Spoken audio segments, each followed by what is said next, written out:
This week, for my exploration of the national park system, we look at a health trend that has frankly been popular forever, bathing in water that comes out of the ground hot and usually a little bit stinky. This week, it's Hot Springs National Park in Arkansas. Think about it. Going to see the fall colors in the Ozarks and getting to soak in hot water surrounded by 19th century glamour? Late 19th century glamour, but I'll let that slide. America has had a spa culture just about ever since it had cities to get away from. But it was the growth of railroads that truly allowed the healing waters scene in America to become big.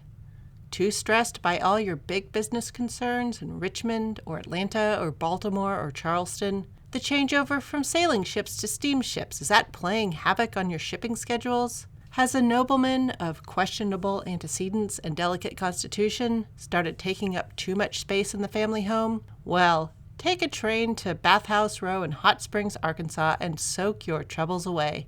Further south than Saratoga, New York, this landmark built around the culture of taking the waters had a longer season and, frankly, better opportunities to grow more luxurious flowers and produce to support that vision of relaxation and abundance any spa scene wants to promote. And Hot Springs did this successfully, drawing clientele from all over the nation, as well as becoming a charming little secret among certain dissipated European nobility, or those claiming to be so. What good is a residential spa community without some juicy scandal? So to check out where the oil men, stressed out by the Teapot Dome scandal, might have gone to soak away their cares as they considered their future, come to the picturesque Hot Springs National Park, in frankly a gorgeous and often overlooked pocket of the world. Get in touch with America's OG spa culture and maybe try out a soak to see what the hype was all about.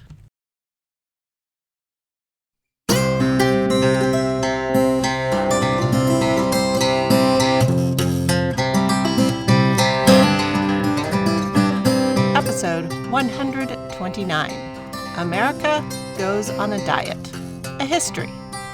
Hello, and welcome to the History of American Food. This week, I'll be looking at the early history of diets, or programs of eating to attain specific results. The habit of special diets goes further back into American history than I had thought, and the reasons for diets follows an interesting path of development. To come along for the ride, pull up to your place at the table and let's dig in.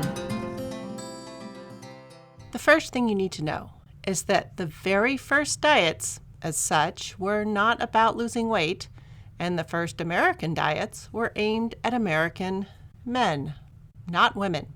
So way back in the annals of food writing, specific or incidental, it's clear that the practice of eating a specific set of food prepared in a specific way or at specific times to obtain expected results has been around forever. The desired results often have had to do with attaining specific mental states or energy levels. There have long been specified foods and forbidden foods for groups like pregnant women or young people preparing for war or a specific feat of bravery or endurance, for religious leaders or actors, and for athletes. Particular diets for people suffering from ill health were common, as were lists of food and eating habits to help people gain weight. The most common diet goal we're familiar with in the modern age, losing weight. It has existed in the past, but it was generally uncommon. And before anyone gets an idea that I'm about to say something about how food or the culture in the past was somehow superior so people didn't need to worry about losing weight, I'm not. The big secret is that food was largely the same and people were about the same. And the secret to thinness was depressing because it was hunger. Hunger for most people was a frequent and common companion. Famine, either due to bad weather, insect population explosion, or marauding armies passing through, were all depressingly regular occurrences. Anywhere in the world, having at least one bad food year each decade was incredibly common, and generally not having enough food for part of the year was pretty regular. So most of the people were food insecure and underfed at least part of the time. This was uncomfortable and really tough on the kids because malnourishment leads to greater vulnerability to disease, and That was behind a lot of the high mortality for humans under 5 years old, all the way up into the 20th century. Anyway, people feeling like they needed to lose weight has not been a common issue. There were certainly pockets here and there, probably best known in Imperial Rome, where there was an upper class that concentrated wealth, including food. Combined with not putting in the work to make or transport the food, there was certainly a group of upper-class Romans bemoaning how hard it was to stay slim, and incidentally, they started to write about the fine, simple ways of the peasant, the diet, the exercise, and the glories of toil, and thus you get longings for some past golden age from the likes of Pliny the Elder and the Stoics, and in the Meditations of Marcus Aurelius. But for most people, all they wanted was more food and more interesting food. I mean, lentils and radishes plus the occasional fish or rabbit might be good for you, but boy, does it get boring. So enough of antiquity. Let's fast forward to our American country. At the beginning, there was an affinity for the plain. The military and the nonconformist or Protestant Puritan religious roots of our country meant that quantity was always going to win out over style and variety. Add to that the realities of a non-industrial food system that depended on human and animal labor and a minimum of metal tools, initially run by people with poor to non-existent farming and foraging skills, and it all but assured a local diet that was limited and often inadequate. But by the end of the 18th century, more skilled farmers had arrived in this country. Field and crop cultivation techniques had been better adapted to the local climate, and the institutions of slavery and bondservants had moved a fair amount of the labor off the shoulders of landowners and onto a lower class that put in nearly all the work, yet received a pittance of their own produce. One result of having an agricultural laboring class that was separate from the power class was larger farms that exported most of their produce. And this created an urban-rural divide where more people were living away and apart from the food-producing part of society, and they began to romanticize the whole operation. And such a divide was certainly starting to happen along the east coast of America by the start of the 19th century. While better than 80% of the country still lived and worked on farms, and around 100% of people had a relative with a farm they could go to or go visit occasionally, urban culture in America was starting to grow. It meant people could live an entire life in the city, and for a certain type of house servant, they might even live a large part of their life indoors, which was another entirely new phenomenon. Because in America, up until the 19th century, indoors was usually just for sleeping, storage, and staying out of the weather. Most of life took place outside.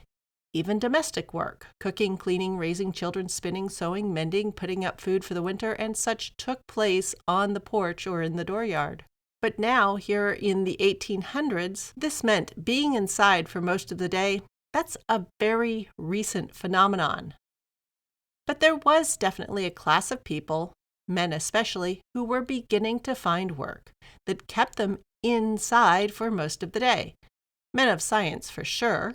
An indoor laboratory was needed to keep the alcohol burner steady and keep stray things out of the beakers and protect the shelves of chemicals. And then there were lawyers and accountants, warehouse managers, bookkeepers, tailors, clothiers, and dry goods purveyors, medical men, teachers. The list was ever expanding.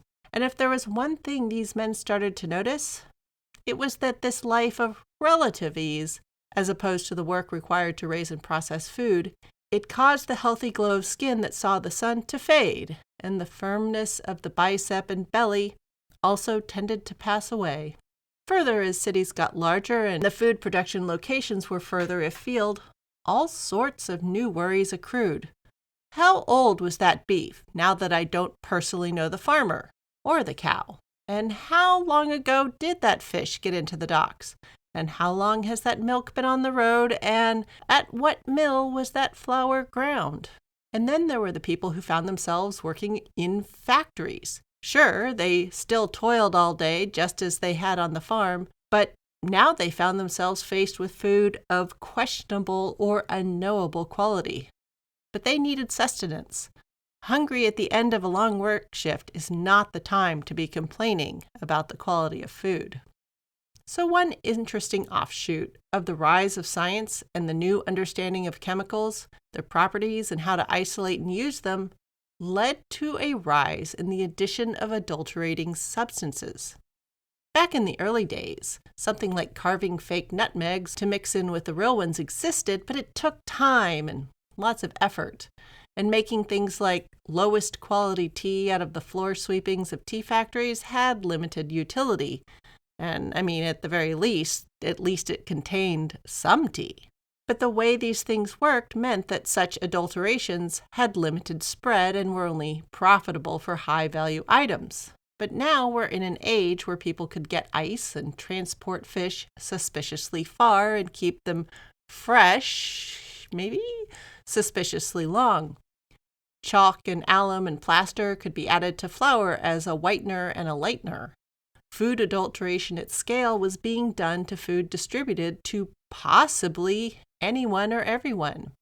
The beginnings of what would inspire Upton Sinclair to write The Jungle in 1905 were already in motion. Unlike the fake nutmegs, which were unleashed on people wealthy enough to afford some spice, the people at the lowest rungs of society and the least power were now the most likely to be on the receiving end of this kind of new chemically tainted food. So as a result, America's earliest diet movements were connected not to weight loss, but rather to an idea of clean eating and a pursuit of health. This meant almost the first second some of the people in America had enough, or even plenty and a little bit more food, there was somebody ready to tell you the food you were eating was, quote, the most miserable trash. That's an actual quote from Sylvester Graham talking about 19th century bread, which led me to be surprised at just how fast America started to grow a cadre of people willing to tell you that you were eating food wrong and you were eating the wrong foods. But there was more going on there, and it may sound familiar to some of what's going on today. Illness was largely a mystery up until the end of the 19th century, when the establishment of germ theory and the scientific method started to be widely accepted. Sure, injury was obvious, and different cultures have come up with some pretty impressive treatments for those. But just getting sick, having a fever or a rash or vomiting or having other digestive troubles, seizures or fainting spells, those were all a mystery. And the treatments were based on guesswork, observation, faith traditions, and frankly, desperation. It took the development of the microscope, its expanded application, and a general agreement that germ theory was a thing among medical professionals for the tiny critters that are responsible for a wide range of disease to be recognized. Germ theory and the recognition of microbes is going to change the whole disease game at the end of the 19th century.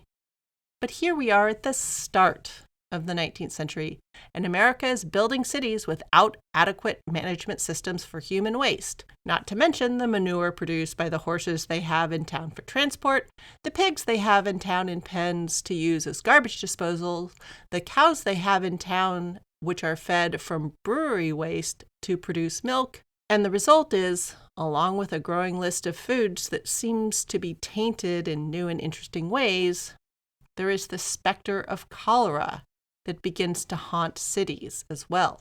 While TB or tuberculosis, also known as consumption, gets pretty good coverage in 19th century popular fiction. It was sort of the heroin chic of its age because it made people look pale and interesting, and for the most part, it made you still okay to have around at parties. It had a little coughing here and there, and that wouldn't be noticed over much in a society where smoky indoor lighting and smoky outdoor factory chimneys were a fact of life. Sure, the late-stage coughing was kind of gross and all, but we can just ignore that. Cholera, on the other hand, doesn't get much room on the page because it is a rapidly progressing disease and, frankly, pretty gross. Cholera is an intestinal bacteria infection.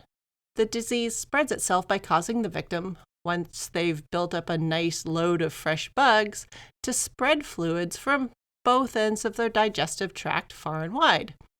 Mainly, it is a rapid and repeated emptying of the bowels, though vomiting is also common. See, we have quite a bit of water in our cells, but we need it to mostly stay in those cells for us to survive. Cholera, on the other hand, causes our body to empty out a huge amount of that water from our cells into our intestinal tract and then cause it to leave. The only way to survive cholera is to hydrate quickly, and it has to be done with liquids that contain other dissolved solids. Just water won't do it because the rapid evacuation of fluids also takes sodium, potassium, and sugars out of the body as well, causing all sorts of nervous system signaling problems. So it's not just that you have the rapid evacuation of fluids from the body, it means you also get lots of nice scary spasms as well. And all that water leaving the infected body carries the cholera bacteria with it. So it's able to infect all of the water around it.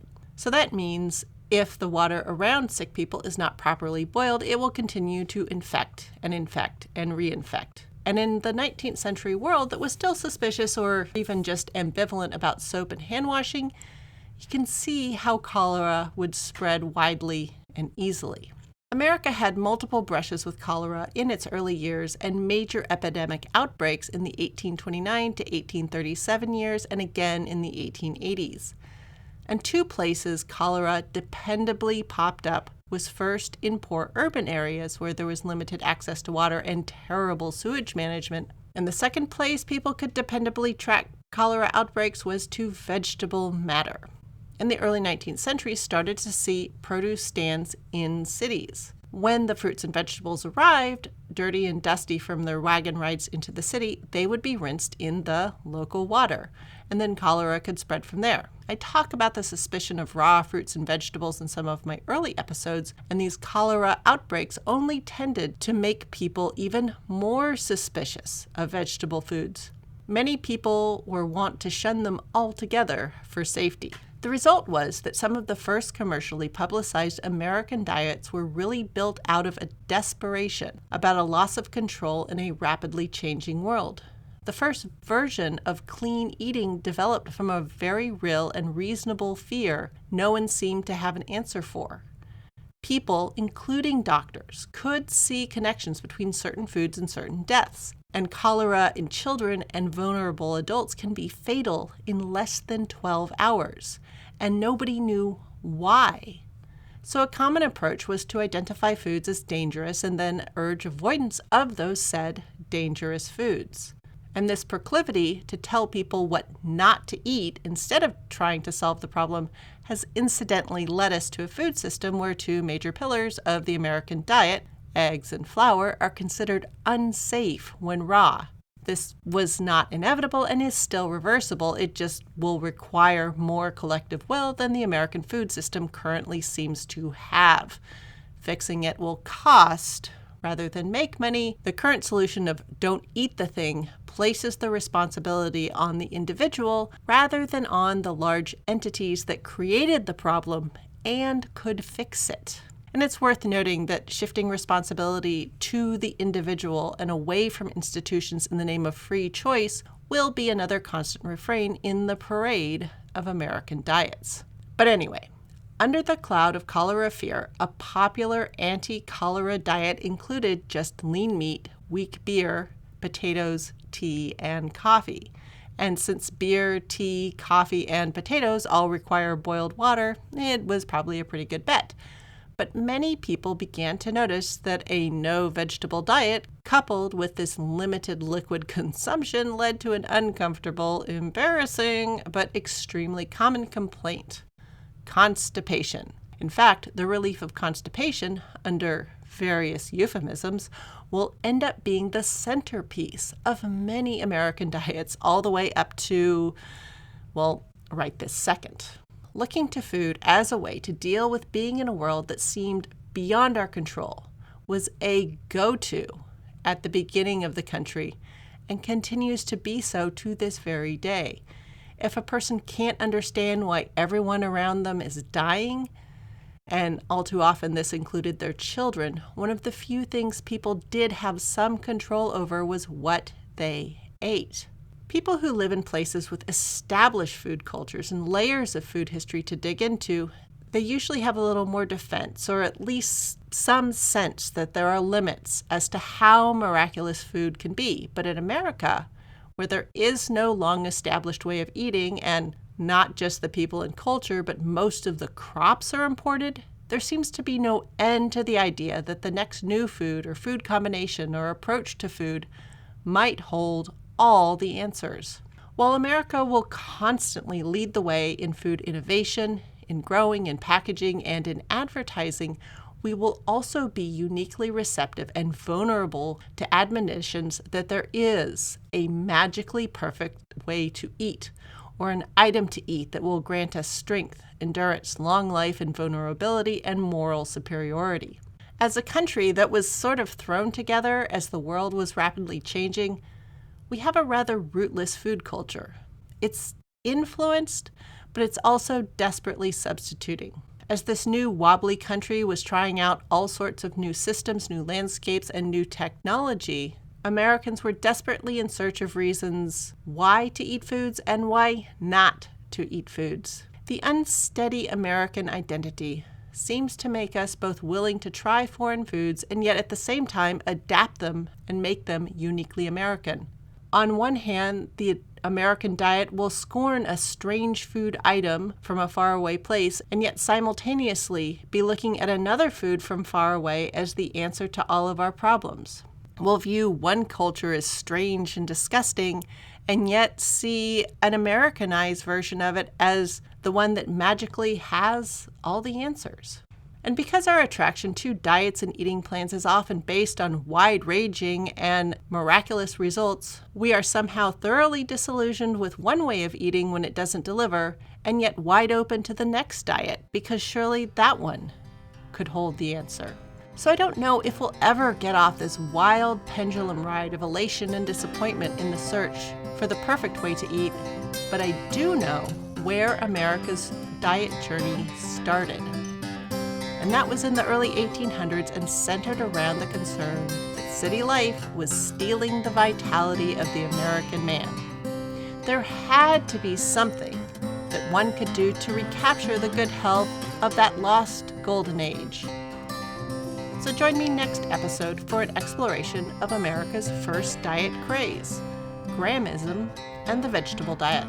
I'll also explain how the promises diets make to us haven't really changed from the beginning, nor has the vagueness and the exhortations. Thanks for listening. Any email questions or quibbles will continue to reach me at thehistoryofamericanfood@gmail.com. Downloading the episodes helps me know you're out there, but even better than that are your reviews. Let more people know you're listening and enjoying the show, or at least find it interesting. I really enjoy reading what you have to say. Want more food and history in your future? Well, I've started another podcast that dives into the 19th century with co-host Jamie Lewis of Plague of Strength. Prize fighters, circus freaks, and gangsters. It uses 20th and 21st century media to seek out America's real self. This much looser podcast still has food, but now with fashion, fighting, fraud, and a few other F's, which means that one F's for, fun, which means it's not quite like this podcast, which strives to be E for everyone. So come join us at Prize Fighters, Circus Freaks, and Gangsters. Oh, and exciting news for those of you out there in Washington State. While the eastern half has access on September 26th to the documentary Women's Work, Western Washington, you'll have access to it sometime in November.